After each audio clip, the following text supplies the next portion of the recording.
E amém. Irmãos, podem se sentar, irmãs.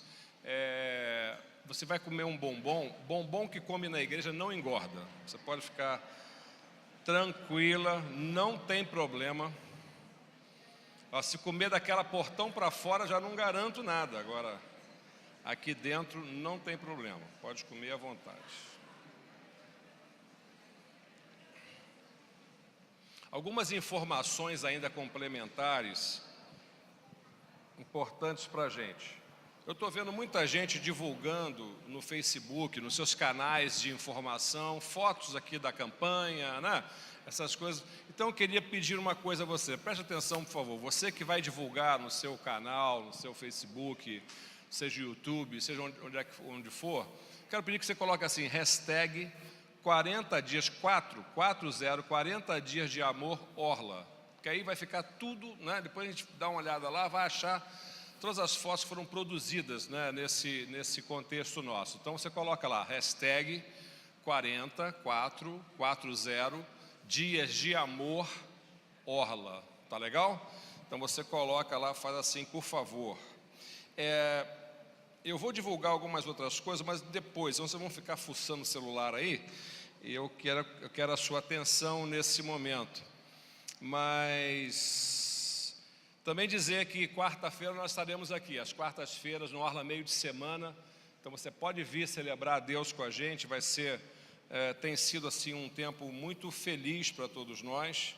Estivemos aqui na quarta-feira passada, foi uma bênção, né? Então você pode vir, o pastor Mike vai preparar um cafezinho para todo mundo também na quarta-feira aí.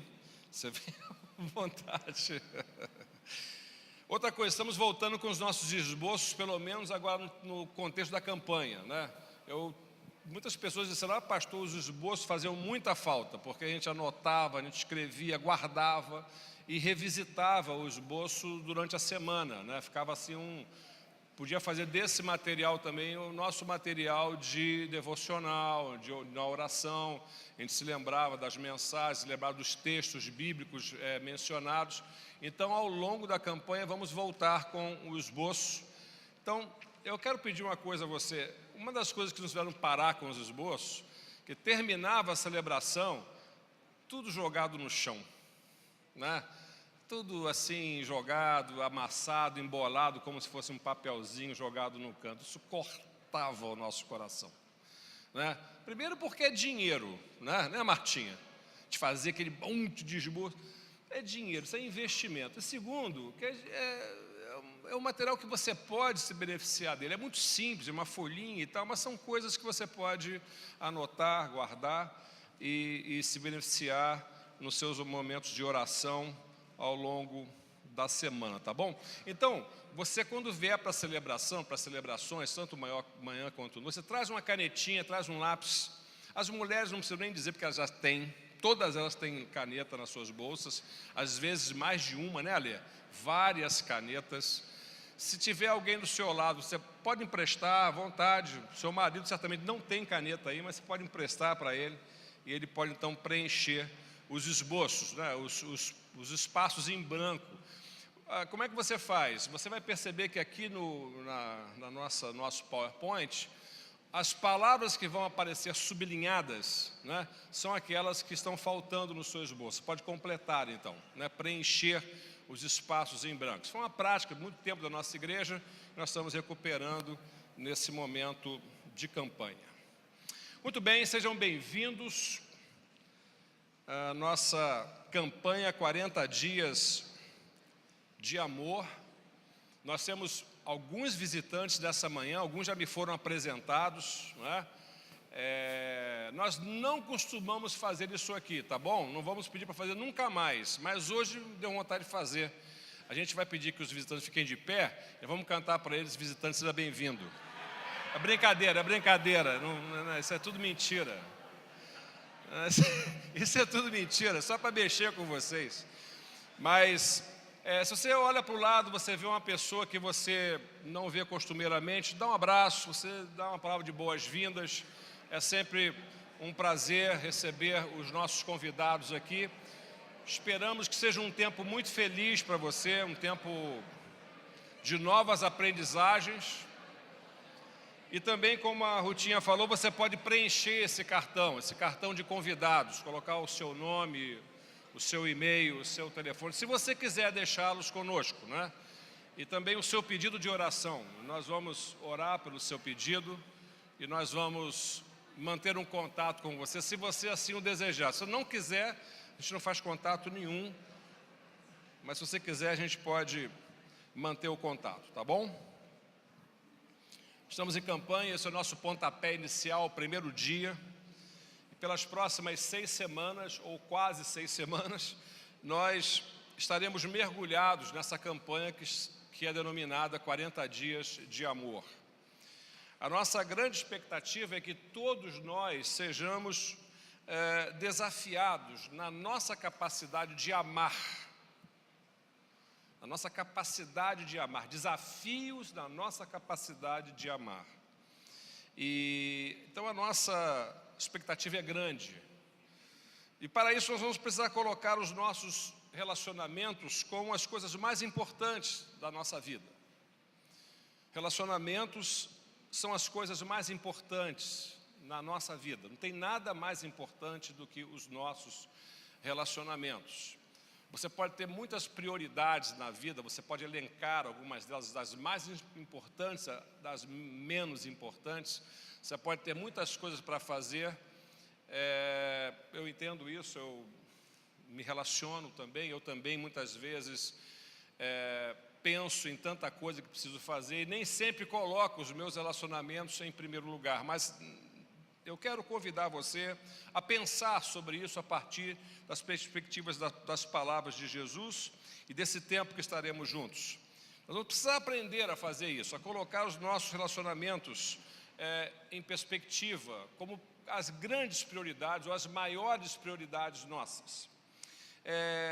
E vamos aprender a fazer isso, procurar aprender a fazer isso, porque relacionamentos não são fáceis, não são fáceis. Nossos relacionamentos são repletos de coisas boas, de coisas maravilhosas, mas também, eventualmente, os nossos relacionamentos nos machucam. Eu tenho certeza que todos estão aqui nessa manhã, têm uma história de coisas lindas para contar de seus relacionamentos, sejam familiares, sejam amorosos, sejam de afeto, de fraternos, sejam na relação com os irmãos. Coisas maravilhosas vocês têm para contar, mas também têm suas dores, as suas dificuldades. Não é difícil nos lembrarmos de algumas dessas dores. Por exemplo, pessoas que lutam com grandes dificuldades nos seus casamentos, nos seus relacionamentos afetivos. Embora não desejem se separar, não é? Elas ficam pensando no divórcio como uma possibilidade. Uma das coisas mais tristes que eu já lidei com pessoas nesses tempos todo de anos ministeriais, experiência ministerial, é lidar com pessoas que entendem que precisam se separar mesmo ainda amando. Chegam à conclusão que não tem mais condições de viverem juntas, embora haja amor. É estranho isso, é muito estranho. Pessoas que trazem feridas na alma, feridas que foram feitas lá na infância. E quando você se lembra, ou quando algum ambiente, algum momento da vida, você se remete a essas feridas, elas doem ainda, elas machucam. Pessoas que foram traídas, negligenciadas, abusadas, e por isso decidiram não confiar nunca mais em ninguém. Você conhece uma pessoa assim que acabou um casamento e disse: a partir de hoje nunca mais amo ninguém. Tranquei meu coração, joguei a chave fora. A partir de hoje, não corro mais de um risco patrocinado pelo amor. Mas também acredito que há muitos de nós aqui nessa manhã que compartilhamos experiências felizes, experiências maravilhosas em nossos relacionamentos. Famílias que diante de um momento tão decisivo, tão difícil, eles se fortaleceram e se tornaram muito mais unidos, muito mais amorosos, muito mais companheiros, muito mais parceiros na vida do que tinham sido até então. Casamentos que foram restaurados, pessoas que foram transformadas, trazidas para perto, amigos que nos momentos mais decisivos se mostraram tão amorosos, agiram em nosso favor. Por exemplo, eu quero dar um testemunho público, que eu acho que a gente fala tanta coisa ruim, a gente é bombardeado por tanta coisa ruim, mas nessa semana nós temos uma irmã da nossa igreja, a Shirley, ela não está aqui nessa manhã, obrigado querida, não está aqui nessa manhã. A Shirley, ela é uma parceira nossa, irmã da nossa igreja, companheira nossa aqui durante muitos anos, mas teve que se mudar para Santos. E agora apareceu uma oportunidade de trabalho novamente aqui no Rio. Ela veio para cá, mandou um e-mail: estou voltando para minha casa, estou voltando para minha igreja. E nós estamos trabalhando para receber a Shirley. E ela teve um problema de trombose na perna. A perna ficou deste tamanho assim, correndo risco de vida, não podia se mexer, nada.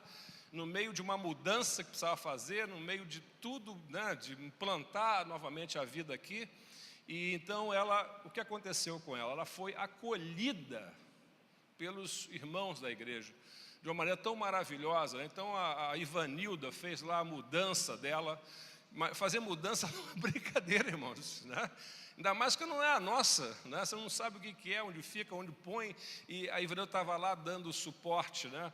A Solange, outras irmãs aqui da igreja que estiveram dormindo com ela no hospital, fazendo um revezamento, acompanhando. Eu estive sexta-feira visitando a Shirley. Ela falou: pastor, eu fui acolhida pela minha igreja, pela minha família espiritual, como eu nem podia imaginar. Eu sabia que vocês iam me dar suporte, mas não imaginava que seria tanto assim. Então, há belezas no relacionamento, há coisas extraordinárias. Eu sei que a Shirley vai ficar marcado isso no coração dela, a maneira como foi amada pelos nossos irmãos, pelas nossas irmãs, que não deixam a gente naufragar na vida. Então, relacionamentos podem tanto nos ferir, como podem também nos colocar de pé. Por quê? Porque são as coisas mais importantes na vida. Mais importantes, não tem nada mais importante do que isso. E eu quero falar um pouco sobre isso para você nessa manhã, e quero pedir que você preencha já no seu esboço esse primeiro espaço em branco. Nada é mais importante do que os nossos, preencha agora a palavra, relacionamentos. Nada. E quem nos ensina isso é Jesus. Quando o doutor da lei se aproximou de Jesus e lhe perguntou qual era o maior mandamento, então ele estava, na verdade, perguntando qual era a coisa mais importante na vida.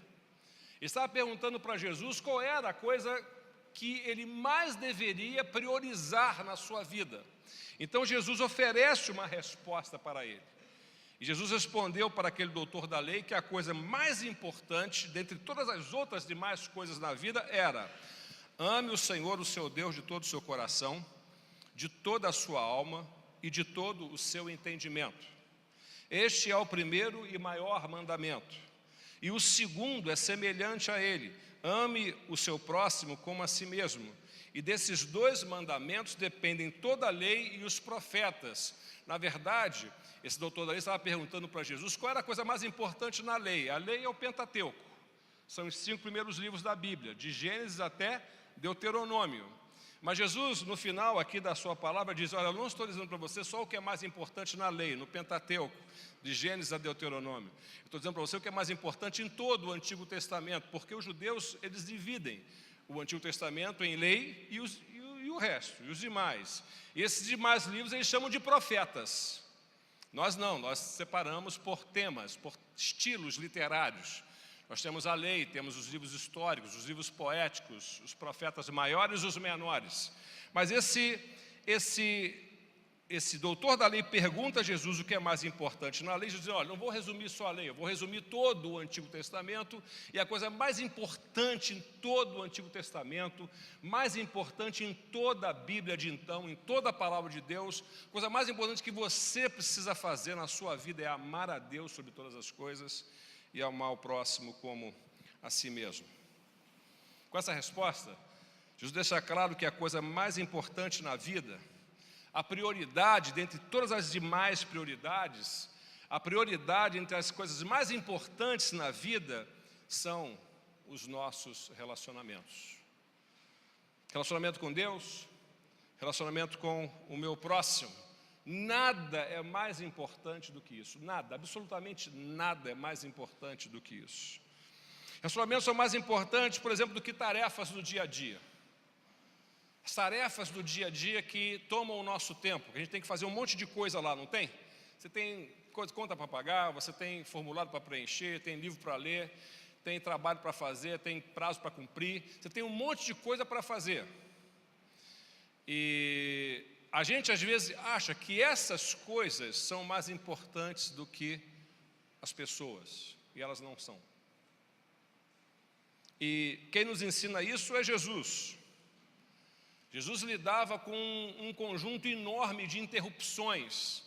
Jesus tinha um monte de coisa para fazer também. Jesus tinha muita tarefa para realizar, tinha coisa para ensinar, tinha gente para visitar, tinha gente para curar, tinha gente para conversar, tinha agenda cheia o tempo todo. Mas, vez por outra, Jesus estava parando um pouco da sua dinâmica, do seu movimento, para encontrar-se com pessoas, para cuidar de gente que não estava na agenda, gente que não estava no planejamento. Eu não sei quanto a você, mas eu detesto ser interrompido no que estou fazendo. Acho que eu não sou muito diferente de vocês. Estou fazendo alguma coisa, eu gosto de terminar o que eu estou fazendo, né? Eu não gosto de ficar fazendo um monte de coisa ao mesmo tempo, né? Eu não sei fazer 10 coisas ao mesmo tempo, né? 5 coisas ao mesmo tempo. Eu gosto de fazer uma coisa de cada vez. Dizem que os homens são assim, dizem que as mulheres são mais capazes de lidar com muitas tarefas ao mesmo tempo, de conversar sobre muitos assuntos ao mesmo tempo. Eu não sou assim, eu prefiro estar na minha tarefa lá e concluir aquilo que eu comecei, não é? Mas, vez por outra, a gente tem que ser interrompido, né? Você sentou para fazer alguma coisa, vem um telefonema, vem uma demanda, vem alguma coisa que não era a sua agenda. E o que a gente faz? Eu acho que as tarefas são importantes. Nós não podemos negligenciar as nossas tarefas do dia a dia. Mas pense em como Jesus nos ensina a cuidar de pessoas em meio a essas demandas todas. Jesus, mesmo quando foi chamado a socorrer a filha de Jairo, vocês conhecem a narrativa bíblica de um homem que tinha uma filha que estava lá morrendo, já estava nas últimas.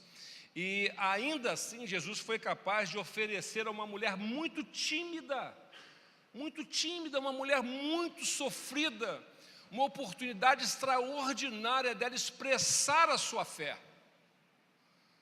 Uma mulher que tocou nas vestes de Jesus, escondido, sem que ninguém pudesse perceber. Jesus para tudo, para o seu trajeto, para o seu caminho. Jairo deve ter ficado louco, né? Imagina.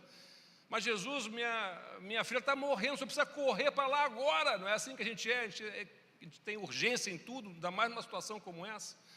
Jesus para e dá àquela mulher a possibilidade de dizer que tocou no Senhor, que foi curada. Mesmo com tantas coisas para fazer, Jesus tinha ainda tempo para as crianças, né? Para as mulheres. Tinha tempo mesmo para aquelas mulheres que não desfrutavam de uma grande reputação ou de uma boa reputação na sociedade. Jesus tem tempo para as pessoas. E a nossa tendência é valorizar muito mais o nosso tempo e as nossas tarefas do que as pessoas. Muitas vezes dizemos, estamos ocupados, não podemos, somos isso, somos aquilo. A verdade é que Jesus nos ensina que relacionamentos são mais importantes do que as nossas tarefas diárias. Então, assim também como Jesus nos ensina que os nossos relacionamentos são mais importantes do que dinheiro. Em relação ao dinheiro, Jesus afirmou no Sermão do Monte: ninguém pode servir a 2 senhores, ou odiará um e amará o outro, ou se dedicará a um e desprezará o outro. Vocês não podem servir a Deus e ao dinheiro. Mateus 6:24. Em relação ao sustento da vida, Jesus ensinou: portanto, não se preocupem dizendo o que vamos comer, ou o que vamos beber, ou o que vamos vestir, pois os pagãos é que correm atrás dessas coisas, mas o Pai Celestial sabe que vocês precisam delas. Busquem, pois, em primeiro lugar o reino de Deus e a sua justiça, e todas essas coisas serão acrescentadas. Portanto, não se preocupem com o amanhã, pois o amanhã se preocupará consigo mesmo. Basta a cada dia o seu próprio mal. O que Jesus quer nos ensinar aqui? Com essas palavras, com esses ensinos, eu quero fornecer a vocês essa manhã, que estamos entrando nessa campanha, começando a dar os primeiros passos, 3 princípios que são fundamentais na compreensão do que significa a experiência de amar, né? E como podemos fazer dos nossos relacionamentos as nossas maiores prioridades. O primeiro princípio está aqui, você pode preencher no seu esboço aí. Primeiro princípio, é muito fácil realizar um valor menor do que realizar um valor maior. É muito mais fácil realizar um valor menor, atingir um alvo menor do que atingir um alvo maior. Isso parece óbvio, exatamente é isso mesmo que eu quero trazer, essa questão tão óbvia, mas parece que na prática é difícil a gente compreender isso. É muito mais fácil você atingir um alvo menor. Quanto menor é o alvo, mais rápido você o alcança, mais rápido você o atinge, mais fácil é alcançá-lo. Isso significa dizer que aquelas pessoas que tentam amar a Deus e ao dinheiro, elas acabam amando mais o dinheiro, porque é mais fácil amar o dinheiro do que amar a Deus. É mais fácil você amar as coisas do que as pessoas. É muito mais fácil amar o dinheiro do que amar a Deus. Claro, então, esse é um princípio que Jesus está tentando transferir para o coração da gente, né? A gente precisa ter um pouco de cuidado com isso, para não fazer uma inversão, não deixar os grandes alvos que Jesus colocou para nós de lado, porque estamos encontrando uma espécie de satisfação em alcançar as coisas que não são exatamente aquelas que dão significado para o nosso caminho sobre a terra. O segundo princípio é: quanto mais você alcança os menores valores, menos realizado você se sente. Quanto menos você alcança os menores valores na vida, menos realizado você se sente. O alcance das prioridades menores é inversamente proporcional ao seu senso de realização. Sabe aquela coisa que você coloca muito esforço para fazer um monte de coisa que no final não significa nada? Vocês já viram isso? A gente está tão cansado porque está tanta coisa fazendo. Abrindo só um parênteses, a Joelma estava me dizendo esses dias, né? Início desse ano, da dificuldade, muitas vezes, de mobilizar os pais do nosso Ministério Infantil para o trabalho com os filhos, né, na igreja, porque a agenda dos pais está lotada com tarefas que poderiam muito bem ser descartadas, mas não são. É o churrasco do primo, do amigo, do sócio, não sei da onde, é não sei o que no plaza, não sei o que. São coisas assim que no final de tudo, quando você soma aquilo tudo e puxa a raiz quadrada, o troço não fecha a conta, não fecha.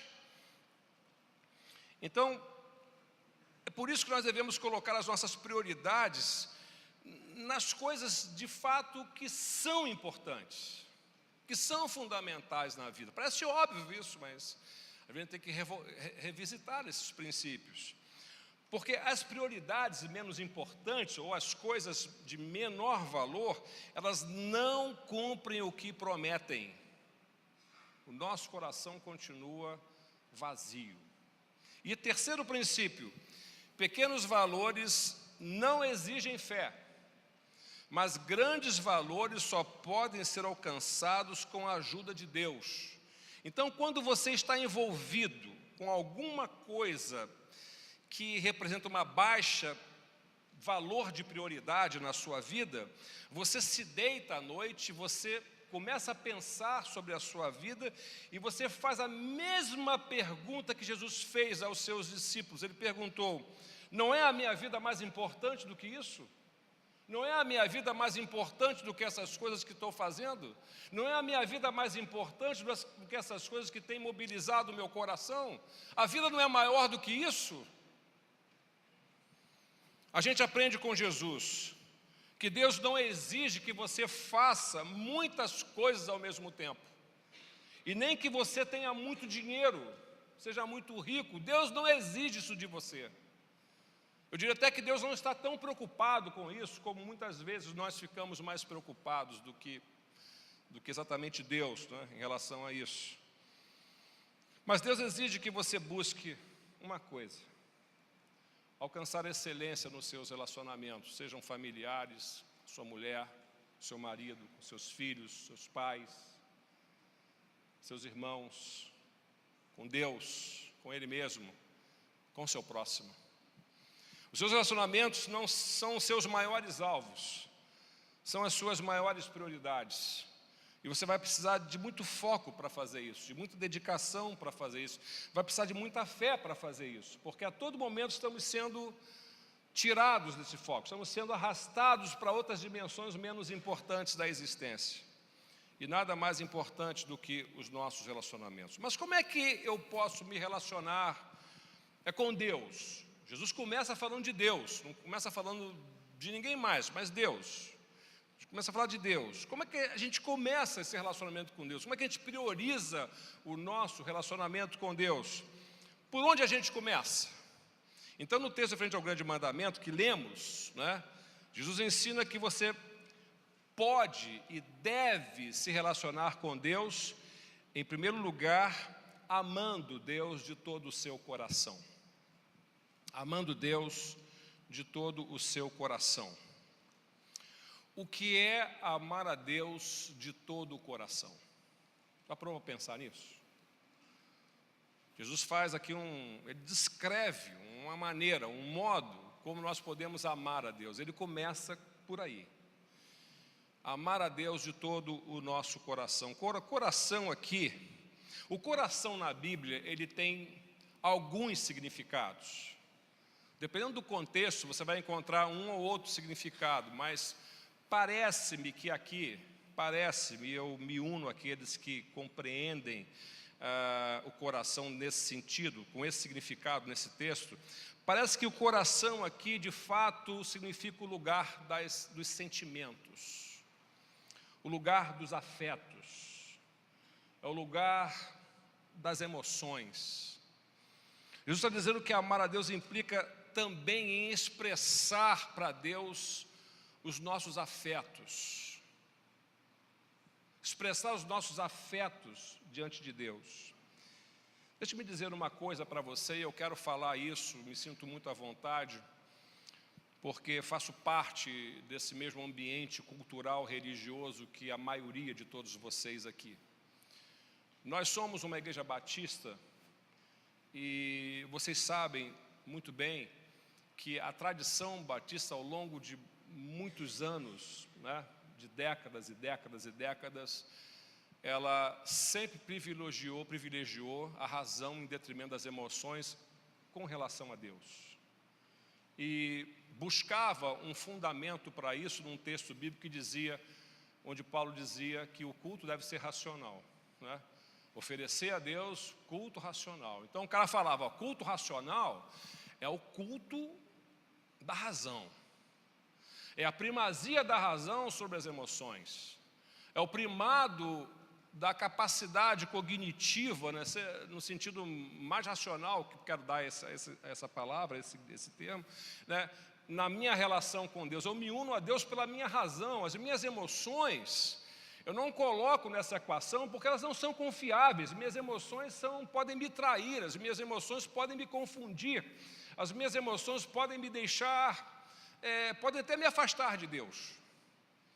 Eu concordo com isso em parte, mas na verdade, quando o texto bíblico nos recomenda a buscar a Deus e a amar a Deus com a razão, oferecer a Deus um culto racional, ele não está exatamente dizendo que deve-se optar pela frieza da razão em detrimento do calor das emoções. Não é isso que o apóstolo Paulo está dizendo. Está dizendo o seguinte, que o culto racional, ela é uma atitude inteligente. Ela vem da expressão do nosso ser como uma atitude que eu quero realizar e que eu preciso expressar da melhor maneira possível. Paulo não está pregando o primado da razão em detrimento do abandono das emoções.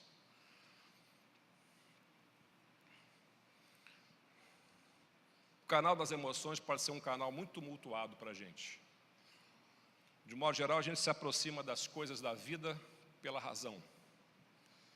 Porque pelo canal da razão a gente controla, a gente domina. Mas quando a gente precisa se aproximar pelo canal das emoções, vem tudo truncado, né? Vem tudo junto.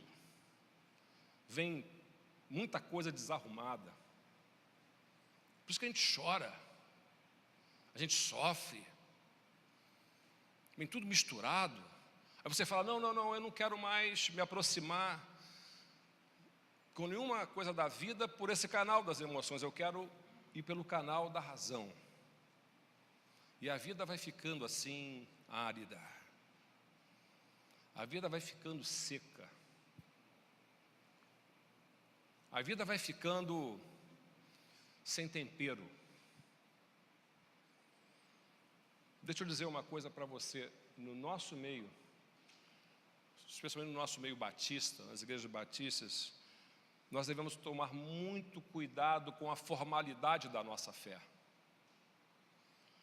Porque se emoções, todas amalucadas, todas doidas, sem pé, sem cabeça, podem estragar a nossa fé, podem estragar a nossa relação com Deus, de igual maneira, uma fé muito formal, ela pode estragar o meu relacionamento com Deus, ela pode sufocar a minha fé. Então esse é o nosso desafio. Jesus está dizendo, olha, Deus quer que os seus filhos saibam expressar os seus sentimentos diante dEle, os seus afetos diante dEle. Você não precisa forçar um sentimento, forçar um choro. Não há necessidade de ter uma manipulação no ambiente para que você seja levado às lágrimas. Não é isso, isso é manipulação, isso é outra coisa. Aliás, eu detesto ser manipulado, acho que vocês também são assim, não são? Acho que vocês estão aqui nessa igreja, né? Sabe quando você vai no auditório, cara, fala para o seu irmão, levanta, agora repete comigo. Eu falei, peraí, cara, eu não vou ficar aqui, pô, né? Não estou numa sala de aula de criança, né? Não vou ficar fazendo isso, né? Eu gosto de raciocinar em função do que me oferecem, eu gosto de pensar, eu gosto de chegar a algumas conclusões. Vocês são também assim. Não é forçar, mas você precisa se sentir à vontade para expressar os seus afetos. E muitas vezes, nesse ambiente muito formal, às vezes das nossas igrejas, os afetos não são oferecidos como um ato de culto, não aparecem como expressão, porque a gente sempre acha que quem está expressando afeto, quem está expressando sentimento, está com algum problema, está desequilibrado. Isso, está desequilibrado, está desequilibrado. Ih, foi chorando lá na frente, está desequilibrado. Eu não sei quanto a você, mas me responde do fundo do seu coração. O que é estar equilibrado diante de Deus? Entende o que eu estou tentando dizer? Eu não sei, o que eu vejo na Bíblia, todas as vezes que Deus fala, que Deus toca o coração, a gente desmonta. Desmonta. João no Apocalipse, quando Jesus se revelou a ele, o texto diz que João caiu como um morto. Eu caí como se estivesse morto. Estava morto.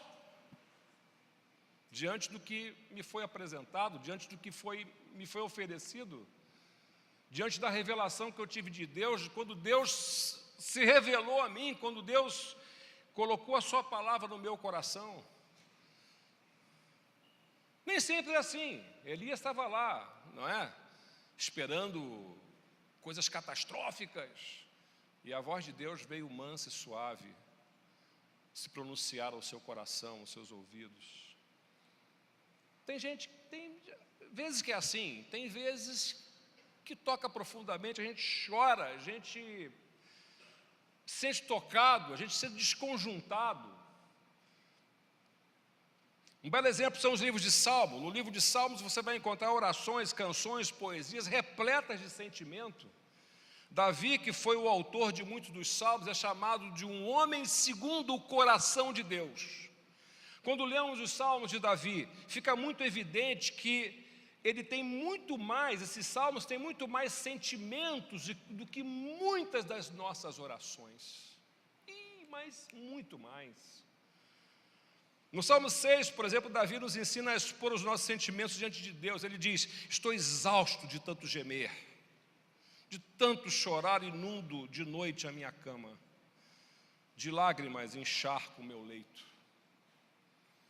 No Salmo 55, Davi nos ensina a revelar os nossos medos diante de Deus. Ele diz: o temor e o terror me oprimem, eu não consigo parar de tremer. No Salmo 38, Davi nos ensina a colocar os nossos anseios diante de Deus. Ele diz: Senhor, diante de Ti estão todos os meus anseios, todos os meus anelos, todos os meus planos, todos os meus desejos, tudo está diante do Senhor. O meu suspiro não Te é oculto. Ainda no Salmo 38, Davi nos ensina a confessar os nossos pecados diante de Deus. Ele diz: estou à beira de um colapso, sofro dor constante, mas confesso os meus pecados, estou profundamente arrependido pelo que fiz. Eu já vi pessoas, eu mesmo já orei muitas vezes assim: Senhor, perdoa os meus pecados. Isso não quer dizer nada, não tem... Sequer eu estou pensando com seriedade sobre essas coisas que nos deixam doentes, que nos quebram por dentro, que nos retiram da presença de Deus, que nos fazem perder a alegria da salvação. Situações da vida que nós sabemos que romperam a nossa relação com Deus. E Davi nos ensina como devemos colocar a nossa vida diante de Deus, o nosso coração diante de Deus. Eu estou sofrendo com isso, eu estou quebrado por isso. Eu estou quase enfrentando um colapso na vida por causa disso. Eu sinto a tua falta, eu sinto saudades da comunhão com o Senhor. E a gente ora assim: Senhor, perdoa o meu pecado e perdoa o pecado de todo mundo.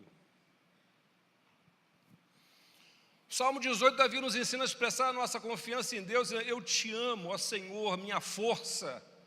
O Senhor é a minha rocha, a minha fortaleza, o meu libertador, o meu Deus, o meu rochedo, em quem refugio. Ele é o meu escudo e o poder que me salva, a minha torre alta. Muitas das nossas orações, elas são feitas no pensamento, não é isso?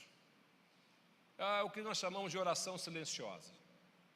Você ora no pensamento, você não pronuncia nenhuma palavra, você apenas pensa nas orações. Quando nos deitamos, quando nos levantamos, antes de alguma refeição, isso não está errado.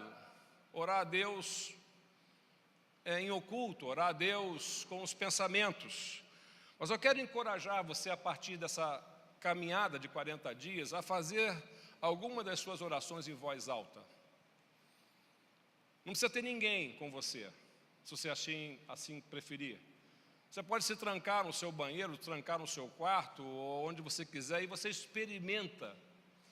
Não orar a Deus apenas com os pensamentos, mas orar a Deus com a sua voz alta. E nessas orações em voz alta, então você oferece a Deus a expressão dos seus sentimentos mais profundos. Você experimenta expressar, como Davi, as suas emoções diante de Deus, o seu arrependimento diante de Deus. Fale em voz alta a respeito dos problemas que você está enfrentando. Demonstre também a sua confiança no poder e no amor de Deus. Confesse os seus pecados diante de Deus. Talvez algum de vocês aqui nessa manhã precisam aprender a quebrantar mais os seus corações em oração diante de Deus. Precisam reaprender a molhar os seus olhos em oração, porque a nossa relação fica muito racional, ela fica muito seca, ela fica muito árida. E nós não somos só razão. Deus está à procura de pessoas que o amem de todo o coração. No livro de Atos há um verso em que o próprio Deus diz em relação a Davi. Preste atenção, esse verso aqui é sensacional. Atos 13, 22 diz assim: depois de rejeitar Saul, Deus dizendo, né? Levantou-lhes Davi como um rei, sobre quem testemunhou. Agora Deus dizendo: encontrei Davi, filho de Jessé, homem segundo o meu coração. Ele fará tudo o que for da minha vontade. Um homem segundo o coração de Deus não é apenas alguém que expressa os seus sentimentos diante de Deus, mas, sobretudo, é alguém que passa a ser capaz de enxergar o mundo pelos olhos de Deus, que passa a perceber a existência ao seu redor e as pessoas com quem compartilha a existência com o coração de Deus. Não é só alguém que tem uma emoção para oferecer. Então, a gente oferece a Deus um amor de todo o coração. Um amor que também está cheio do meu afeto, cheio das minhas emoções.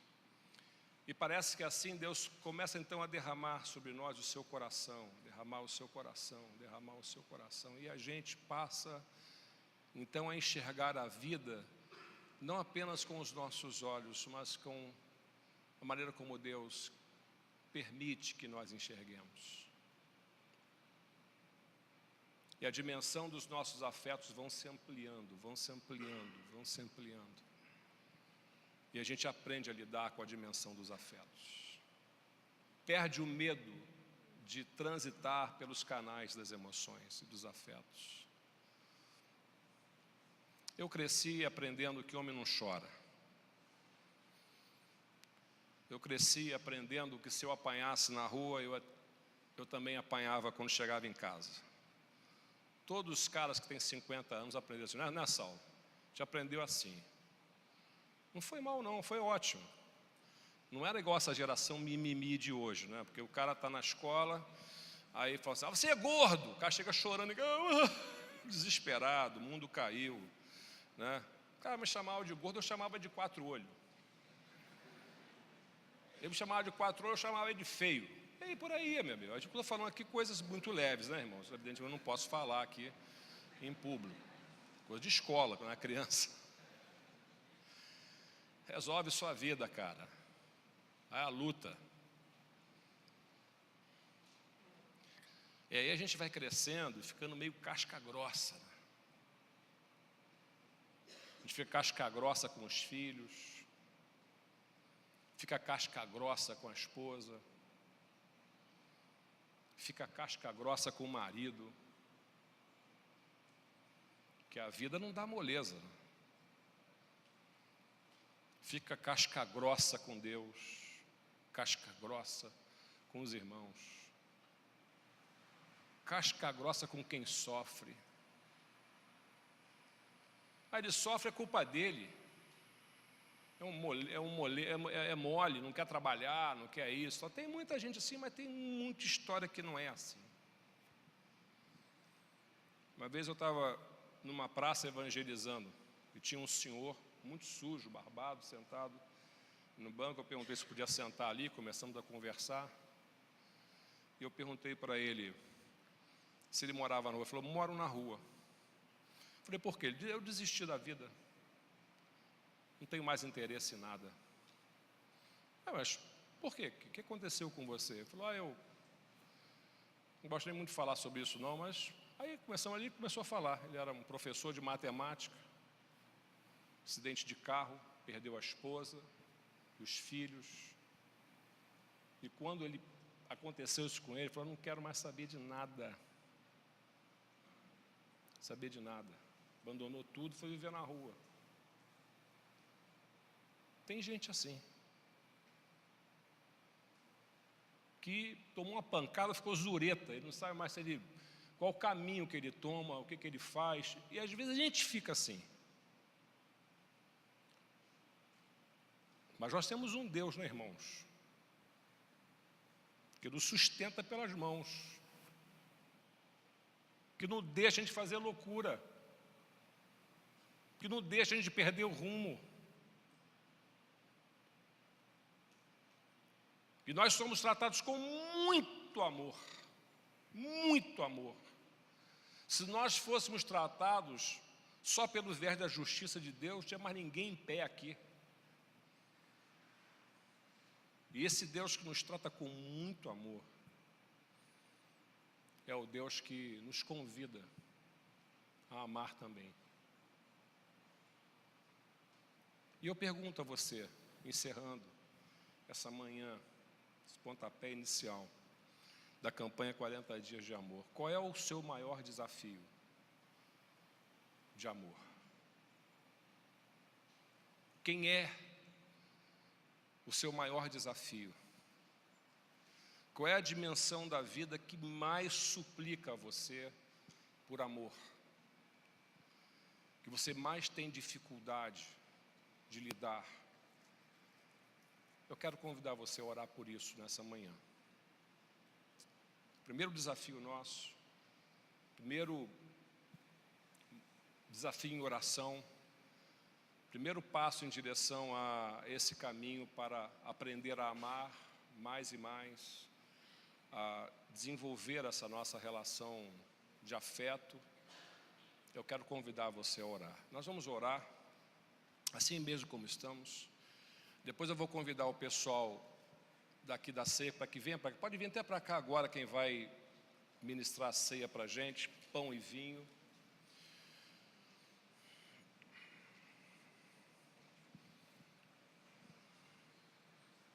E uma das coisas importantes que a gente precisa ter em mente quando vai se aproximar desse momento da ceia, que simboliza o sacrifício de Cristo por nós precisamos ter em mente que esse é o momento também para que nós possamos tomar decisões de reparação, de reconstrução dos nossos relacionamentos. Eu quero convidar você nessa oração a orar por você, orar pela sua casa, seu casamento, seus filhos, orar por aqueles que precisam de você, orar por aqueles a quem você quer expressar amor, orar por aqueles a quem você poderia, reconstruir a sua relação amorosa, relação afetiva.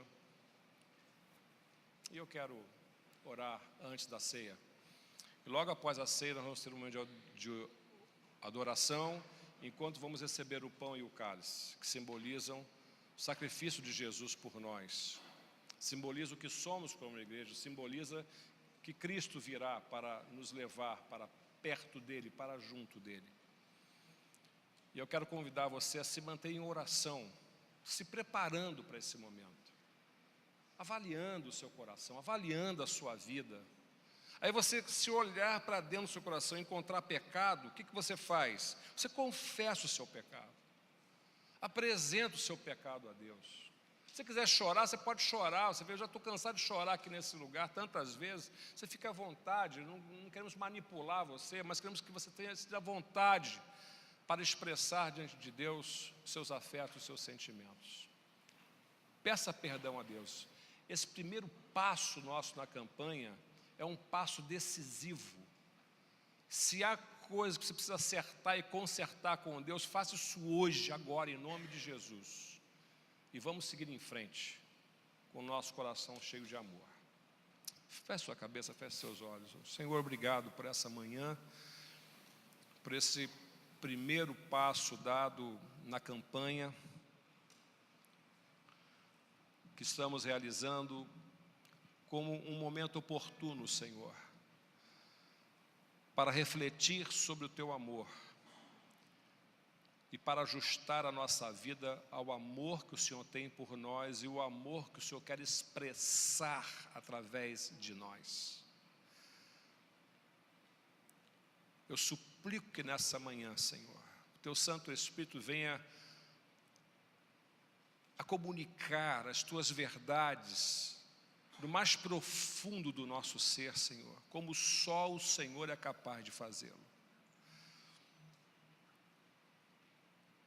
Eu suplico ao Senhor que nessa manhã, Senhor, haja aqui entre nós um reavivamento patrocinado pelo Teu Santo Espírito.